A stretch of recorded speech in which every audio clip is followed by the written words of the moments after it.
Forelock displays the unexpected adventures of fitness trainer turned superhero impersonator Caiden and con artist Randy, played by Caleb Alexander Smith and David Krumholtz. The guys join me now to unpack this incredible film. Hi guys, how are you both? Good, how are you? Doing really well. I'm good. Okay, this film is so interesting for so many reasons. So I want you to take a second to kind of walk me into the world of Forelock and set up the plot a little bit more for people that may not be as familiar with this film. Yeah, well, I play a character named Caiden who's coming from the Midwest to Los Angeles. He's a very humble and earnest fitness enthusiast, actually. And he's moving to Los Angeles not to become an actor, but to become a fitness trainer, which is kind of the first joke of the movie, someone going to LA not to be an actor. But he has this resemblance to a major franchise superhero and the actor who plays that superhero. And he ends up falling into the world of superhero impersonators, like gigging, doing kids' birthday parties and things like that. And this is where he meets a character called Randy, played by the great David Krumholtz, who's a Hollywood Boulevard impersonator and also a con man. And Randy sees in Caiden a potential fall guy and a way out of certain schemes that he's gotten himself into. And Caiden sees in Randy maybe a friend and a personal training client. Yeah, like I said, there's just so many layers to the plot of this film and what's happening here and the duo between you two. But I want to go back in time a little bit because this film is like truly your brainchild through and through. You wrote this, directed this, you starred in it, of course. So kind of give me the origins of writing this and maybe what kind of inspired this film. So I moved to Los Angeles to write and direct, and I also ended up acting some, which is always fun. But I kept getting this thing where people would say, "Hey, you look just like Superman." Sure. And some people would say, "Hey, you should go stand on Hollywood Boulevard," because there's a lot of cosplayers who busk and pose for tourists for tips, and that was always in the back of my mind. Like, you know, these people who stand on Hollywood Boulevard and pose with tourists, and there's a great documentary about it as well. And they're kind of like fixtures in LA, I would say, these characters.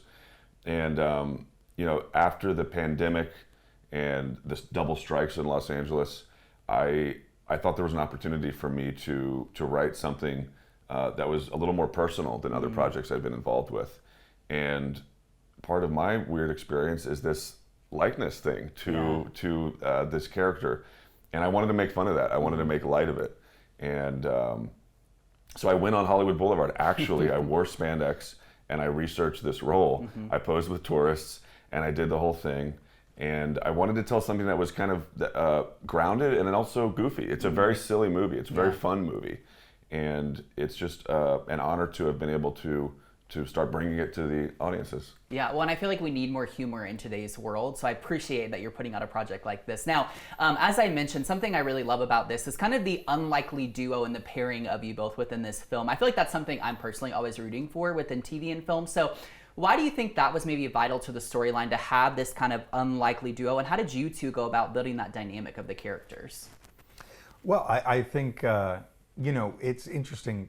There's so many amazing buddy comedies, buddy dramas, buddy heist movies that inform this film, like Midnight Cowboy and The Sting, and yet Caleb had a keen eye on sort of not being, the film Forelock not being so derivative, being a sort of new bouncing off for the buddy comedy, you know, a new breeding ground for a new version of that.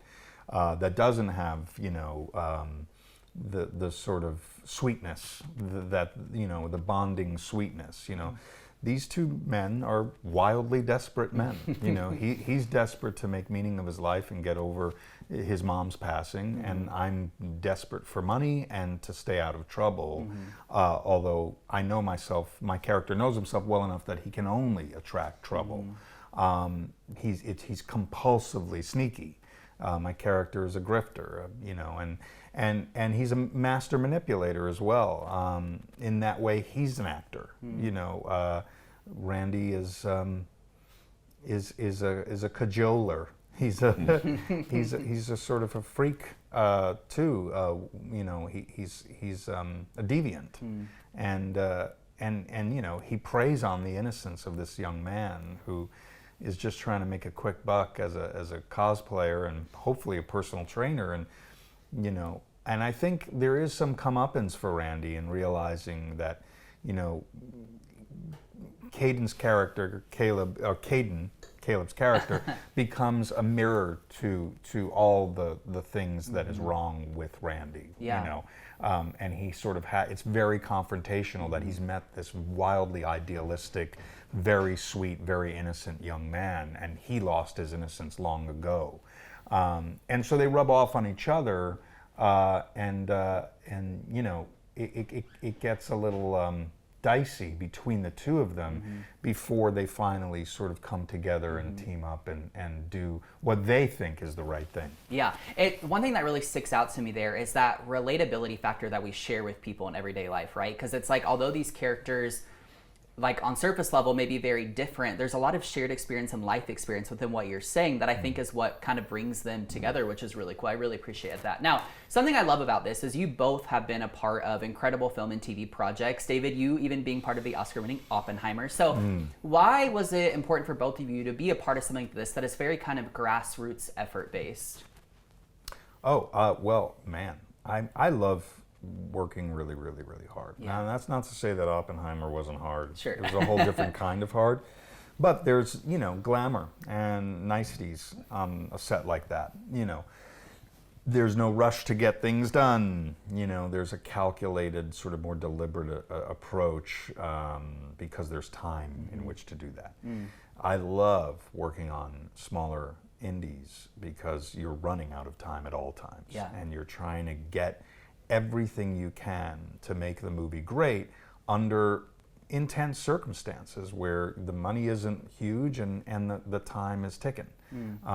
And so this was a great opportunity, another great opportunity to just run wild and help and you know, make his vision come true. And what's great is when I read Caleb's script, it was clear. You know, it wasn't, it was clear but not predictable, and I loved the twists and turns, but it was clear what he was trying to achieve, and he had covered every base.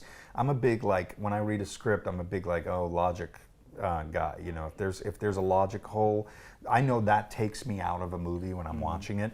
So, and there were none in this, and I thought, okay, there's no reason not to go rock this. And it was very challenging to shoot this film. Both physically and mentally. You know, it was high, it's obviously very high energy, and that energy was palpable on set as we were filming it. You know, he was intimidated by my musculature, and I had to, like, and it's like, dude, they're never gonna believe us as friends if you're cowering around me because I'm so. Of course. What's the word? Robust. Diesel. Yeah. Rock diesel. Anyway, so yeah, I mean, you know, I don't discriminate between huge, you know, glamour projects and small ones. You know, to me, I just love to act, and I don't often get opportunities to play characters like Randy. You know, and so I had him waiting. I knew I could do it, but I never had the opportunity, so I jumped at this right away. Yeah, I think that's so fascinating. Now, Caleb, with you, you know, we were talking about before, I think location is always really fascinating in like which projects are set in, and you kind of talked about the origin a little bit, but why LA? Why was that piece of it so important to you? Well, I think I was in this project really trying to write from experience, again, as absurd as the movie is, and it's all heightened and there's a lot of satire, but I really wanted it to be truthful to a certain extent. And I've been in LA for around 13 years. Yeah. And so I wanted to write about things that I was seeing and things that I was experiencing. There's a lot in the movie that people might think, oh, that doesn't happen in LA. But no, it's in the movie because I've seen it. I've seen it in LA. It deals with, quite frankly, with some vagrancy and homelessness issues and things that are just realities more and more in LA. And I didn't want to shy away from that or try to be politically correct. I love LA and I wish the best for it, but there's also, you know, just things that all of us who are there, we know and we see, we kind of have seen a progression or a descent in some regards. So I kind of say the movie is somewhere, it's between a love letter and a breakup note. What an interesting contrast. Yeah. Okay, so this kind of leads me to ask, based off what you just said, what do you kind of hope is the message or the impact of Forelock? I would say that I hope that people will take different things away from it. And I don't think that there's a moral to the story necessarily, but it is about human connection. And I hope that when people watch the movie, that they see parts of themselves. And these two characters that we play are so different, but I think that they kind of cover a wide gamut of humanity. And you know, when I was sitting in a theater last night watching it with this big audience, I was seeing some of myself, like the true me, in Randy. You know, I'm like, oh yeah, that's like something that I can identify with. And so I hope that that people dig into different points thematically, but also personally, and that you know, that's what stories can do, is that they can draw us in, and we can see ourselves on screen to a certain extent. Yeah, the film is a very warped version of you can't always get what you want, but sometimes you get what you need. And in this case, you need a friend. Maybe all you need is a friend, one friend, and that's what the film tells you. So it's nice. Yeah, I love that, because I think that's like a resounding message no matter what generation you're in, right? We always need someone. You can't do life alone. And so hopefully they find that in your guys' dynamic within the film. So guys, in closing here, how can people keep up with the film and also see the film? So, you know, we made, this is our festival debut. Yeah. The film is going to likely appear at some other festivals over time. We're still, you know, searching for the right home to showcase it to the world, right? Yeah. And we have, there's interest, and we want to make sure that it's the best version of that, and get as many eyes on it as we can. That's what you do with independent films. You know, you put something out into the world, and you wave its flag high, and you hope somebody goes, hey, that's a cool flag. And I think with this, it's a no-brainer. I think it's a no-doubter. So. Hopefully this will be in theaters next year. Yeah, absolutely. Yeah, some festivals around the corner. I believe Forelock does have an Instagram at Forelock Movie. Oh yeah. And then David's Instagram is great. He does an awesome job at keeping people up to date with Forelock and everything else he's doing as well. All right, very cool. Well, guys, and thank you so much. my Instagram handle is @Dwayne The Rock Johnson. Right, yeah, you can find him there, exactly. Well, guys, thank you so much. We appreciate it. Forelock, stay up to date on Instagram, as they said.